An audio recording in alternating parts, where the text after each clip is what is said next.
Galeria Metrópole aí tinha 54 boates. 54 boates. Aqui, 2, 3 horas da manhã, tinha mais de 1.000 pessoas nessa praça. Isso em que época? Em 66, até uns 71.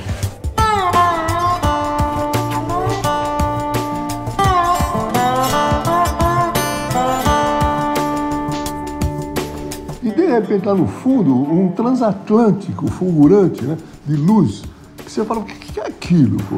Isso da São Luís, você vê do lado oposto da Consolação, então era pior ainda, porque você vê de frente, né? Tinha muita luz, muita música, e o rock aqui, não sei o quê, né?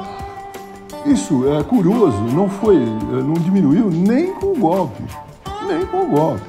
Era um território meio livre.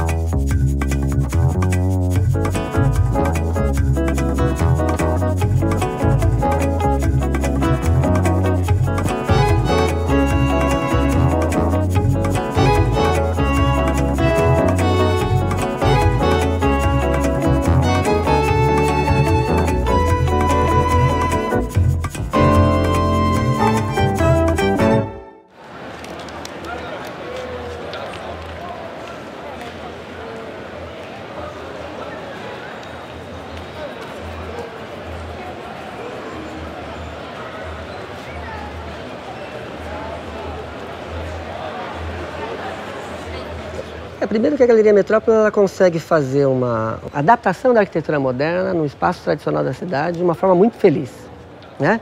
Porque ela, sem fazer aquilo que na Paulista o Libeskind faz, que é usar uma quadra inteira e a partir do arrasado dessa quadra construir a quadra inteira e em cima dela a lâmina, a Galeria Metrópole ela pega o lote com a irregularidade que a cidade tradicional tem e faz um trabalho de projeto para esse lote, tentando tirar o máximo de qualidades do que o lote pode dar, inclusive dos defeitos que o lote tem. Oferecendo uma praça, oferecendo complementação de um traçado para a cidade.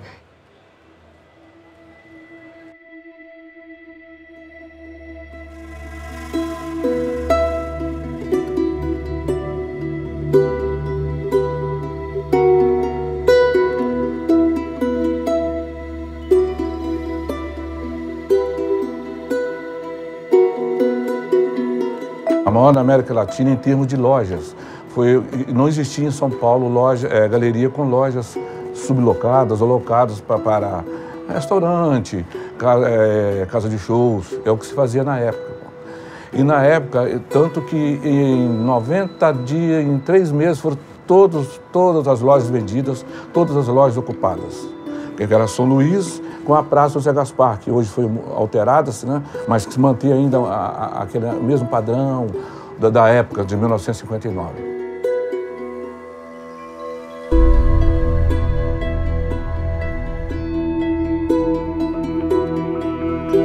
Se você pega, né, a história das galerias no centro, você percebe que elas vão caminhando para uma coisa que no meu estudo a gente chamou de multifuncionalidade. Então as primeiras galerias, elas trabalham quase que exclusivamente com comércio e serviços. Ela vai se diversificando. A Galeria Califórnia é uma das primeiras que coloca um cinema dentro dela, mas não vai além disso, né? Quando você chega na Galeria Metrópole, você tem cinema, você tem restaurante, você tem agência bancária, você tem bares, você tem clubes e você tem os escritórios lá em cima, né? E uma coisa que ninguém tinha pensado até então, você tem estacionamento no subsolo, que para a época era revolucionário. Se você pegar as galerias do centro, para você acessar, você tem que chegar a pé.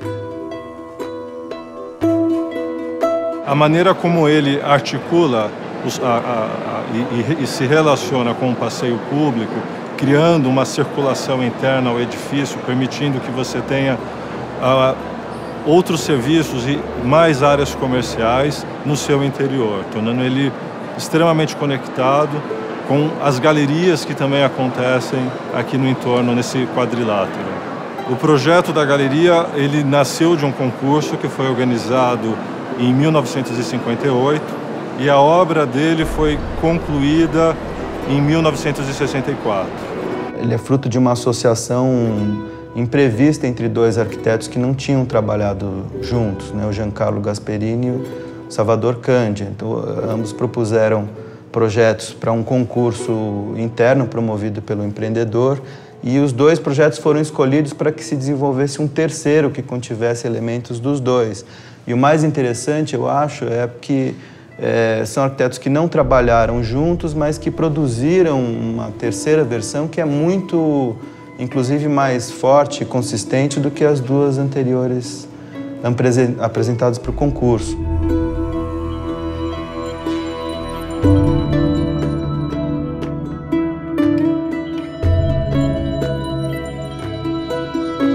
A grande novidade, primeiro, foi a mistura de usos, né? A maneira como ele articulou os programas, né?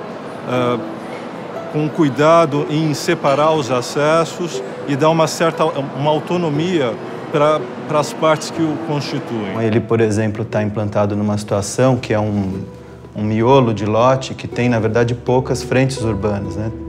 Ele tem muitas divisas com vizinhos e ele abre uma espécie de nova frente urbana no interior dessa quadra.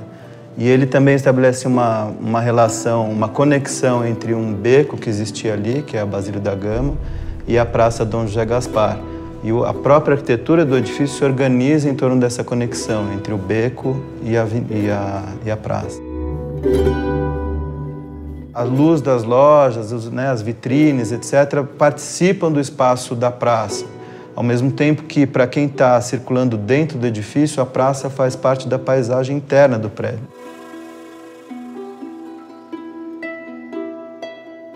Então, essa multiplicação de conexões e relaçes entre o edifício e a cidade são coisas muito presentes aqui.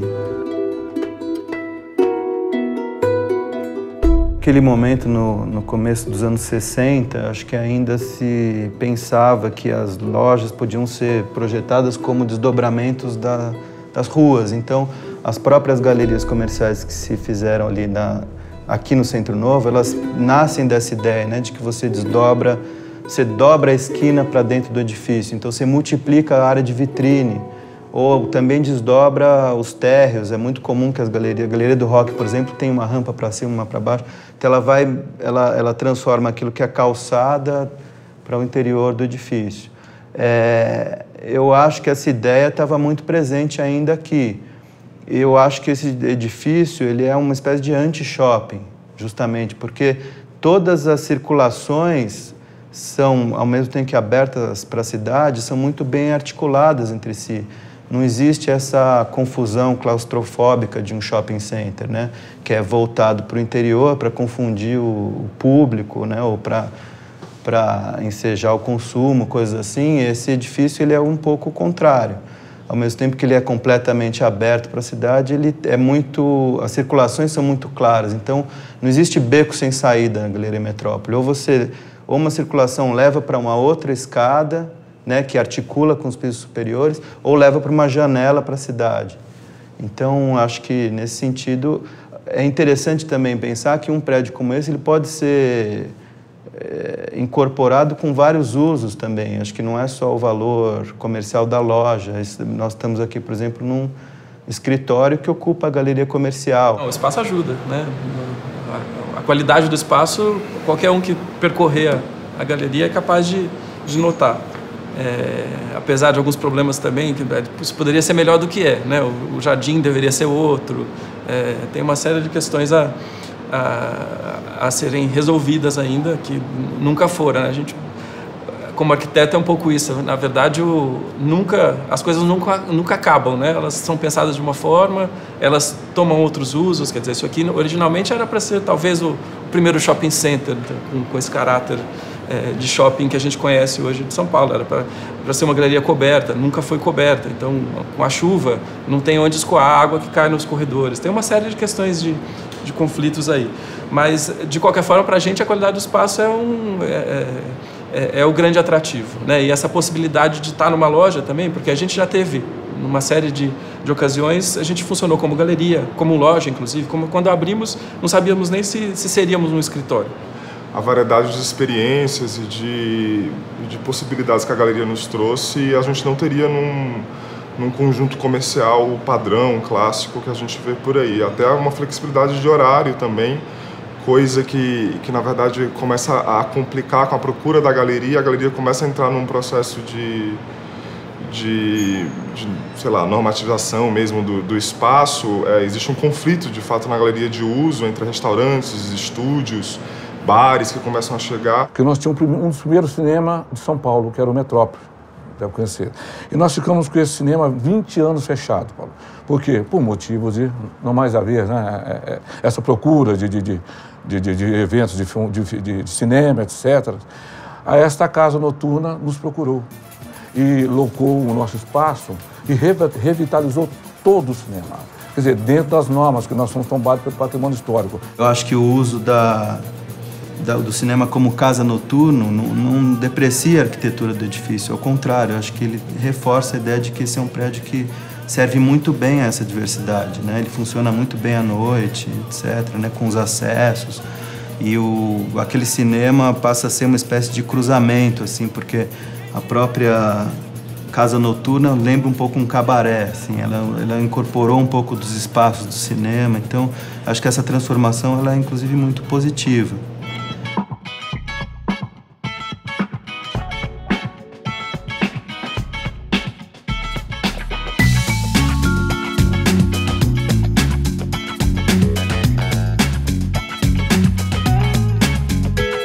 Ela teve suas fases áureas, né? Principalmente na época da Revolução de 64. Ela participou de muito desses momentos. Aqui eram os frequentadores, nós temos em arquivo Caetano Veloso, Gilberto Gil, Adoniran Barbosa, Toquinho, Vinícius, Tim Maia.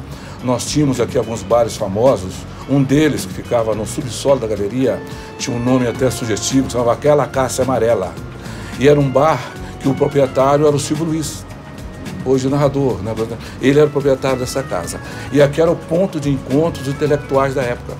Nós temos ainda, na época, o Chamum, que era um restaurante de chá famoso, onde se encontravam os intelectuais, os artistas, né? Os teatrólogos, músicos, todos em si. E hoje ainda existe esse restaurante Chamum, hoje é um restaurante, mas ele faz parte dessa história. A Galeria Metrópole era um ponto de convergência dentro do centro. Era um lugar muito interessante porque ela congregava muitos bares e muita coisa que não era exatamente bar, mas tinha livrarias na Galeria Metrópole, né? Tinha outro tipo de coisa. E tinha uma vida noturna, um movimento muito forte, estudantil, muito forte, porque os estudantes também, a USP não ficava longe, a USP ficava na Rua Maria Antônia. Então era tudo muito, assim, era uma vida muito agitada naquele centro, agitada no bom sentido, né? E uma cidade pacífica. Mas, por outro lado, era uma cidade provinciana também. Não é, até hoje, eu acho que São Paulo é um pouco provinciano. Mas naquela época era muito provinciano. Então você tinha um horário que as coisas começavam a fechar. Mesmo os bares, mesmo o Paribar, que era quase um restaurante, era muito frequentado por publicitários, né? Gente com muito mais dinheiro do que a gente não tinha dinheiro. Pra dizer a verdade, eu nem ia ao Paribar, porque o Paribar era um bar chique. Né? Era o Sérgio Millet, ia lá, que ele era o diretor da biblioteca.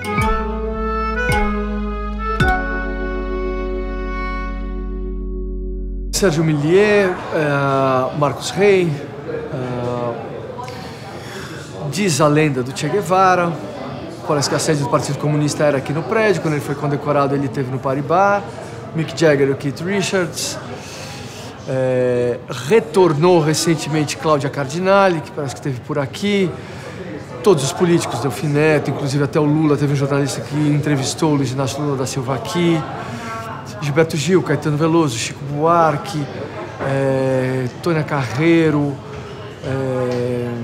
uma série de nomes que o que me disseram que não só passaram, mas que frequentavam o lugar. Então, para mim, o Paribar foi, e é o que eu procuro que ele seja, esse lugar de reintegração das pessoas, onde seja um momento onde as pessoas fiquem bem.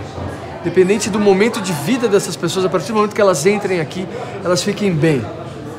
Que seja por esse período que ela esteja aqui. O Paribar tem esse papel, que eu acho que eu quero esse papel, de trazer uma tranquilidade, trazer um espírito bom para as pessoas. É muito nítido, como comerciante, do meu movimento à noite. Então eu tenho gente jantando 11h30 da noite, 15 para meia-noite, no sábado. Pessoas aqui aos domingos à tarde era inimaginável há 4 anos atrás, há 3 anos atrás. E hoje em dia é um dos dias que eu tenho mais movimento, que eu tenho mais pessoas de outros bairros, pessoas que estão morando aqui, então pessoas que estão mudando para cá. Então é uma alegria incrível. Exatamente. Um táxi de madrugada, eu bêbado no banco de trás. Aí o filho da puta entra num buraco desse que aparece depois de uma chuvarada, um buraco novo. Eu não senti nada, nem o barulho, nem a porrada, nada. E acordei assim. Um buraco no centro da puta desta cidade. Quanto tempo faz? 3, 4 anos, sei lá. E você? Ou melhor, teu sobrinho. Ih, rapaz, tá difícil de saber. Eu não consigo falar com os médicos dele. Eu não sei mais o que pensar. É um filme sobre uma geração, né? A minha. E sobre uma... Portanto, é um filme sobre amizade também, no certo sentido. O Príncipe é uma investigação sobre o que ficou de certas amizades na maturidade dessas pessoas, né? E o centro para essas pessoas era muito importante, então por isso que tem coisa no centro. Jorginho, manda um táxi aqui. Paddock. Doutor Renato. Puta que pai, tem um cara junto com ele. O cara não consegue. Ah, passou. Estão indo para Dom Zé Gaspar. Mas manda logo, senão ele mata o bêbado. Galeria Metrópole. A festiva, férica. A brilhante galeria cheia de luz e de música. Luiz Carlos Paraná! Vanzoli! Paulo Vanzoli! Chico Buarque! Maurício Simora! Vamos beber a última no Paribar! E Gustavo Braz Martins! Beber a última no Paribar! No Paribar? Siga-me! Siga-me! Era ali mesmo?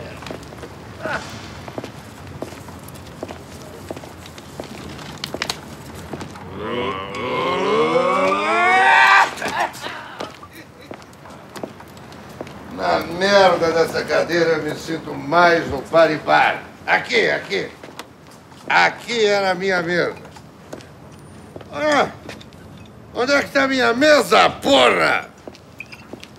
Suspensa no ar. Como o quarto do Manuel Bandeira.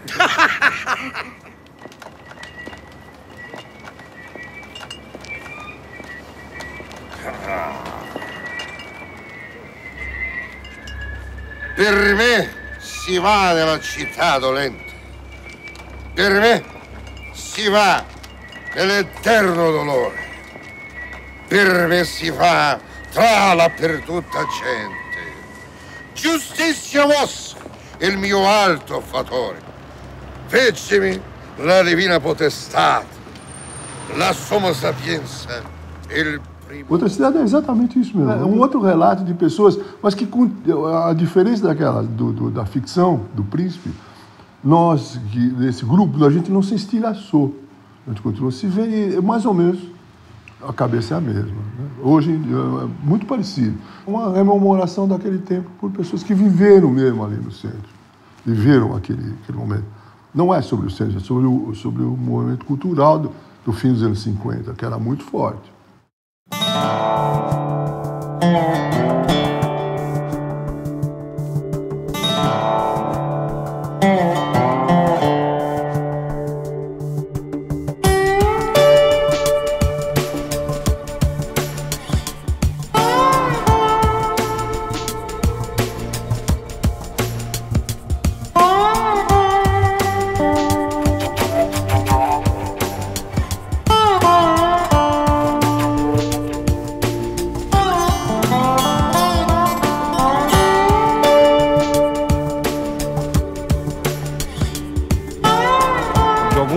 quando a qualidade desse espaço se mostrou novamente oportuna para o tipo de vida que as pessoas querem ter hoje em dia.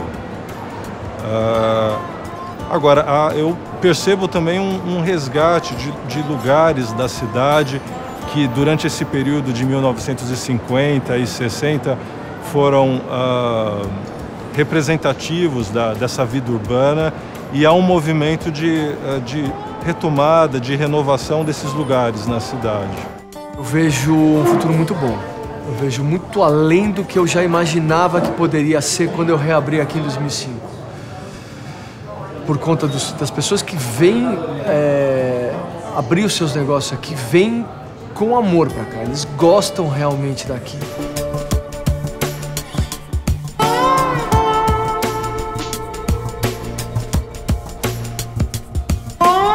Eles gostam de ver a praça bem, eles gostam de ver a Avenida São Luís bem, eles gostam de saber da Praça da República, de projetos em outras áreas que dão daqui. Então eu tô vendo com muitos bons olhos. Eu acho que é um futuro muito legal, principalmente porque a característica urbana dessa região não vai se mudar. Então não é porque agora estamos povoando, derruba tudo e constrói tudo novo. Então, a gente, pelo fato de ser tombado, a gente vai reocupar o que está aqui. Isso é incrível. Então vai vir novo, vai vir, mas vai ser respeitada essa característica urbana do centro. Isso é muito bom.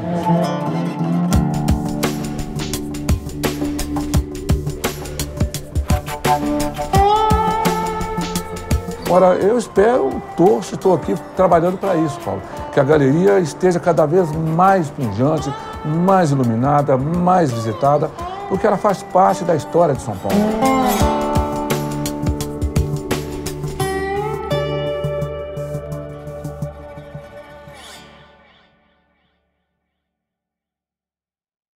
O que é a cidade ideal para você? É a cidade existente, a cidade historicamente constituída sobre a qual nós temos que operar e usar os bons exemplos. Sinceramente, na minha opinião, a cidade ideal é essa que está aí.